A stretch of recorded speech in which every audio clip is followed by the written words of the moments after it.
2 आणि 3 कांड्यापर्यंत आपल्या ऊसाला माती लागली. दोन्ही साईडने तुम्ही बघू शकता.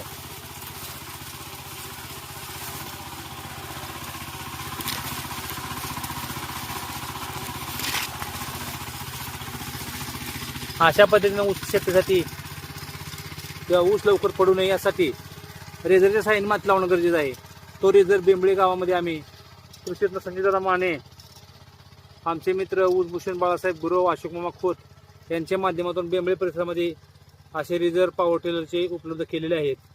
ज्या शेतकऱ्यांना अशा पद्धतीने माती लावायची आहे मोठ्या बांधणीला, त्या शेतकऱ्यांनी माझ्याशी कॉन्टॅक्ट केलं तर तुम्हाला मी ते रेझर उपलब्ध करून देऊ शकतोय. फक्त रेझरने माती लावत असताना आपली जमीन मात्र, जमिनीला जास्त उतार नको आहे.